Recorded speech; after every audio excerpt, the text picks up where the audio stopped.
Ever since this weekend's federal immigration raid in Adams County, part of a highly publicized wave of sweeps across the country by the Trump administration, we've been trying to learn more about whether that raid met the Fed's stated goal of first rounding up violent criminals. The raid was billed as a drug bust, targeting drug traffickers connected to the Venezuelan gang Tren de Aragua. Today, the Drug Enforcement Agency acknowledged to 9 News there likely will not be any drug charges to come out of that raid. And it's not clear how many of the people arrested are gang members. The DEA says that it raided a Tren de Aragua party, the result of a months-long investigation into a Venezuelan gang member suspected of trafficking fentanyl into Denver. For some perspective, last month the DEA told our partners at the Denver Gazette that all of the fentanyl cases in the state, 100% last year, were Mexican drug cartels as opposed to TDA. Agents said at this weekend party they confiscated cocaine and 4 pistols, but they can't tie the drugs or guns to specific people. 41 people are still in ICE custody. We've asked how many of them are suspected of crimes versus how many are being held for deportation on the civil violation of being in the country without authorization. No answer on that yet. The special agent in charge of the DA's Rocky Mountain region says investigators have not yet determined how many of the people they arrested are TDA gang members, but they insist everyone at this party, including American citizens and European immigrants, are what they call associates of the gang. This has been a trend that we've been following these TDA members on for several months, where they set up parties on the weekends and then they put out the invitation-only event over social media. And so it only goes out to people within their network and that they want to show up. So you can't show up at the back door of this place and expect to get in unless you're part of that network. NBC News reports that ICE arrested nearly 1,200 people across the U.S. on Sunday, and that about half of the arrests were classified by the administration as criminal arrests. As federal agents prepare for mass raids, so are advocates for immigrants who have a hotline in Colorado where volunteers monitor ICE activity to share with the community. Our Angeline McCall has that. In Colorado, a hotline that's been operating for years is now seeing more calls. The point of the hotline is to let people know when and where ICE is operating so they can best protect themselves and their communities. Raquel Lane Arellano works with the Colorado Immigrant Rights Coalition. She's also a volunteer who takes calls every other week with the Colorado Rapid Response Network. I've been a dispatcher for 5 years. I volunteer because my own family is impacted, and I take a shift every other Sunday for 5 years. I have never gotten a call. Last night, I got 6 to 8 calls, and this morning, all day, throughout the day. About half the calls were people looking for resources, and the other half were people reporting what they suspected could be ICE activity. After a call, the network will dispatch volunteers to confirm if there is an ICE operation underway. But people are afraid, and so a lot of the calls are related to things that people are seeing, whether it's in person or on social media. And within the last 24 hours, loved ones of those picked up from the raid in Adams County over the weekend, wondering how they could find their friends or family. Yeah, like I got calls the moment that I signed in. And on the one hand, I love that people have the number and that they're calling. And on the other hand, it's so disheartening to see the fear that people have in the community. Raquel and the others who volunteer hope the hotline can offer some sort of guidance and help to dispel some of the fear the community is feeling. It's a beautiful thing to see how Coloradans take care of their neighbors. And it's really disheartening and scary to see this happening to our community right now. If someone calls the hotline and wants to find a loved one, volunteers can also try to track down if that caller's loved one or friend, for instance, is indeed in an ICE detention facility. They'll also offer other resources dependent on individual circumstances. So the Trump team's point people on immigration have said that if people in the community are fearful of deportation and they choose to leave, that is also one of their desired outcomes. They call it self-deportation, and they'll count that among the numbers of people that they deport from the country. Meanwhile, advocates on the other hand say that they actually want people to be really prepared so that they, can have an opportunity to stay. They're telling people to have a plan in place. Even if you've been living in the country for 2 years, they're saying carry anything, even a bill in your pocket so that you have something to show that you've been here for a little while. Angeline McCall, thank you very much. House Republicans in Washington want Denver's mayor to come to Congress and answer questions about sanctuary cities. Mayor Mike Johnson's not being subpoenaed, not being forced to go, just invited. And it's not clear if he's going to go. Johnson was invited today along with the mayors of New York City and Boston and Chicago. February 11th would be the date. Just a few minutes ago, his office sent us a statement from the mayor. Let me pull it up and read it to you here. It doesn't say whether or not Johnson's going to D.C. to answer questions about sanctuary states. It says, quote, "The most helpful thing congressional Republicans could do right now is fix our broken immigration system. While they work on that," Johnson says, "we will focus on running the cities that manage the consequences of their failure to act." Stay tuned. Colorado's leading Democrats, from the mayor of Denver to the governor, have said that they support the deportation of violent criminals, but they do not back mass deportations of people for the civil offense of being in the country without authorization. Those Democrats are under pressure from Republicans to repeal the state laws that keep local law enforcement from doing immigration enforcement for the feds. Colorado is one of 11 states with some level of limits on immigration enforcement.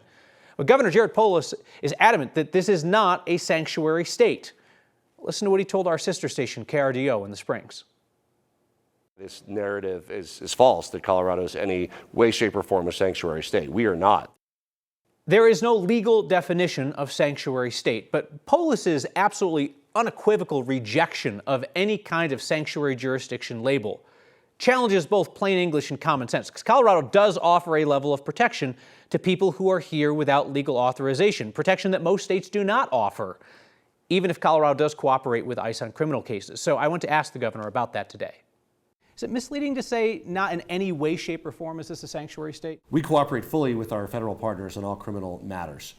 And we're work closely with FBI, with DEA, with ICE, always have, and we always plan to, because it's part of what we need to do to make Colorado safer. That being said, we also have laws in place to make sure that the federal government doesn't get to co-opt local law enforcement, taking them off the beat of keeping Colorado safe and preventing auto theft and drug dealing, to instead force federal immigration statutes. If you're saying that we are absolutely not a sanctuary state in any way, shape, or form, could you define what you would see a sanctuary jurisdiction as then? Well, Colorado fully cooperates with any valid federal warrant, federal order.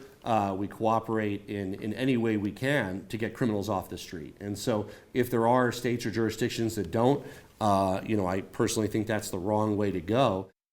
There certainly are states that offer more sanctuary-style protections than Colorado offers. Oregon and Illinois do the most to restrict local cooperation with ICE. California, New Jersey, and Washington also offer more protections to immigrants than Colorado. The Douglas County Sheriff's Office participated in this weekend's immigration raid in Adams County, about 15 miles away. The Douglas Sheriff's Office says that was part of their agreement to work with other law enforcement in the metro area, but they wouldn't say what exactly their deputies did during the raid. Douglas All-Republican Board of Commissioners has endorsed Trump's mass deportations. The chair of the board says they're prepared to violate state law in order to support Trump's deportations, because he said that's what Martin Luther King Jr. would have done. And while the Trump administration has said it's focused on deporting violent criminals first, Republican Commissioner and Board Chair George Teal says migrants who have been victims of violent crime would also be better off if they are, quote unquote, rounded up. I really think this is going to be focused on the criminal element first, and then we will see these larger operations to find folks who have probably not been criminal element, but have been victimized by these criminals. They were welcomed in, sure, but they had to live as second-class citizens. As those folks are found and as those folks are rounded up, quite frankly, their conditions are probably going to improve. And I know. I can hear the left screaming about it. How can your condition be improved when you're incarcerated? The Douglas commissioners and the Republican Sheriff Darren Weakley are now trying to overturn Colorado state laws that block local law enforcement from detaining somebody based solely on their immigration status as opposed to a crime, and also blocks them from sharing that info with the federal government. A judge in Denver dismissed their lawsuit late last year, but Douglas County plans to appeal. The state legislature, where Democrats in charge limited the public's right to know about their own work process by rolling back open meetings law last year, they're now back to legislate on government transparency this year. Consider some examples. Want to get a book banned? Legislators would make your name publicly available. Want to know how much a university is paying a student athlete? Yeah, not so fast. Here's Marshall Zellinger. The book you check out at a public library is a private transaction that is not open to public scrutiny. Trying to get a book banned, however, if a book is removed, then whoever made that request via whatever avenue should be a public record. A bill by Democratic State Senator Lisa Cutter last year made it a public record to see who is requesting books to be banned from public libraries. This year, she wants school districts to have the same transparency. Is this a way to prevent people from going through the attempt to ban books in schools? Well, it's just a way to put guardrails around it. If this bill were to succeed, the name of the person trying to ban a book at a school district would be open for anyone to see. Another bill seeks to keep other records private. Student-athlete contracts, also known as name, image, likeness agreements. As schools get ready to share revenue with student-athletes, lawmakers are considering keeping those agreements sealed. A public contract is how we were able to be the first to report on the bonuses that Coach Prime would receive after getting to 6 wins last year. As part of a settlement in a class action lawsuit against the NCAA, student-athletes are also about to get paid by the schools through revenue sharing. Having contracts be secret or confidential is going to result in inequitable distribution of funds. Eric Maxfield is on the board for the Colorado Freedom of Information Coalition, which is fighting against the confidentiality of student-athlete contracts. The bill's sponsor, Democratic State Representative Leslie Smith, is a former CU regent. In a text, she told me, CU will be at a significant disadvantage when it comes to recruitment, suggesting athletes might prefer universities that keep their revenue-sharing agreements private. The public's right to know public business is really a good absolute in that it leads to equity, it leads to fairness, it leads to accountability.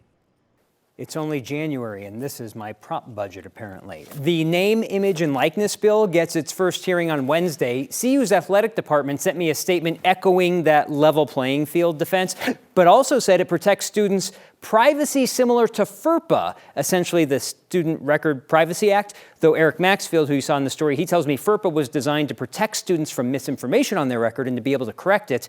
He says it's not so much about contracts. FERPA is also the sound that I make every time Democrats restrict the public's right to know. Marshall Zellinger, thank you.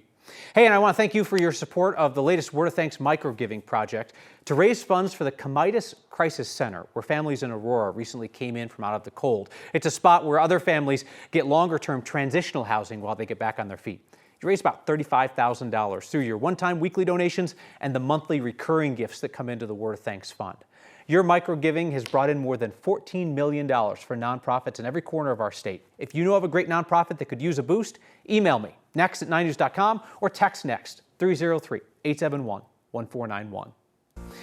Eggs have become an unlikely political battle lately. Today, a decision on Colorado's cage-free egg law at the Capitol.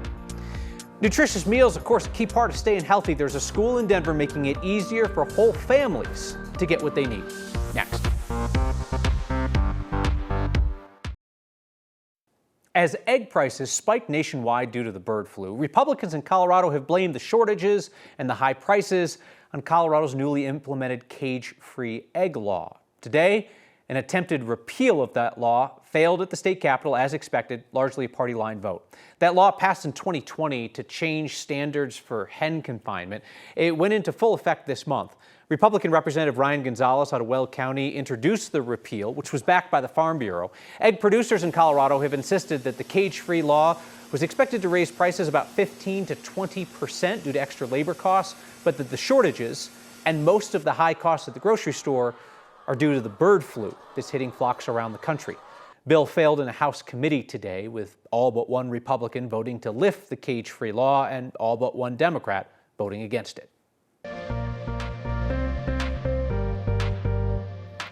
Not too shabby for a Monday in January. A calm night, a cool night, but not a cold night. And how about 51 degrees today? Temperatures trending above average, and we will see that trend continue right into the weekend. We've come down to 31 now in Denver, so 20 degrees with the setting sun. But temperatures are still 10 to 20 degrees milder this hour than this time yesterday. We are tracking a southern Colorado storm. Really won't see the impacts of it here until midweek, but the southern mountains will see snow start to develop tomorrow. By the time we get into Wednesday, some of that moisture migrates north. We put about a 20 to 30% chance of snow showers in for Denver, but it appears to stay rotating south of southeastern Colorado, which would not put northeastern Colorado in that favorable location for accumulating snow. But the mountains are going to do very well with this storm system.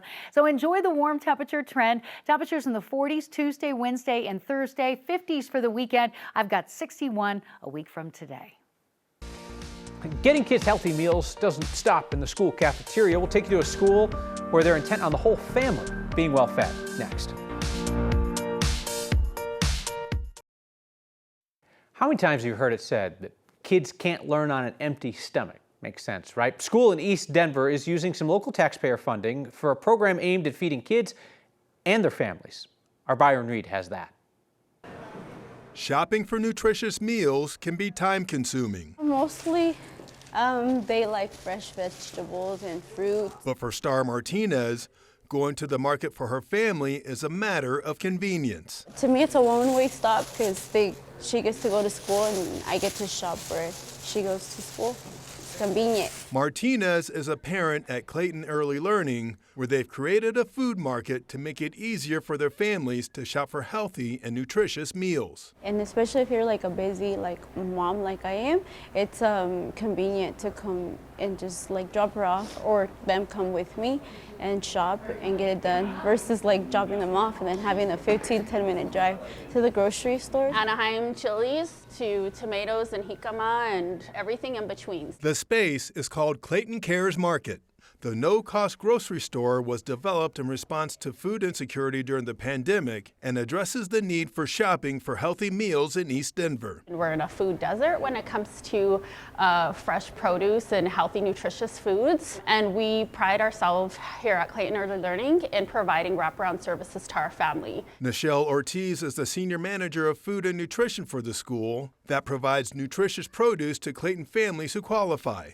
They can come to the market once a week and get up to 35 pounds of groceries for free. Since the start of the market in 2022, we've served 680 families, and that accumulates to about 118 tons of food. Nona, you want to get some apples? For Martinez, the space is also a learning experience for her little ones. I like that experience too, where they have their own little shopping carts for the kids because they're able to shop around for their own. The school hopes the market will help their families eat healthy. So they kind of are able to have a one-stop shop at some of the things that they need. And spend less time worrying at the grocery store. It's super beneficial to have them right at her school because I don't have to go anywhere else. For Next, it's a big blessing and help and super beneficial to them. I'm Byron Reed. We are back with your feedback next. From what I have seen, some of it is spicy, Marilyn. Thank you. Questioned via text, is crossing the U.S. border without correct paperwork a crime? That's a great question. It's kind of central to our conversation, right? Every case is going to be different, but generally speaking, entering the U.S. without authorization can be charged as a misdemeanor if they have the evidence. Being present without authorization is a civil offense. It is not a misdemeanor or a felony. Re-entry to the country without authorization after somebody's been deported or removed once, that can be charged as a felony. Scott says, is Governor Polis losing his mind? He missed answering your question about a sanctuary state. I wouldn't say he missed it. I think he chose not to. He probably didn't miss it at all.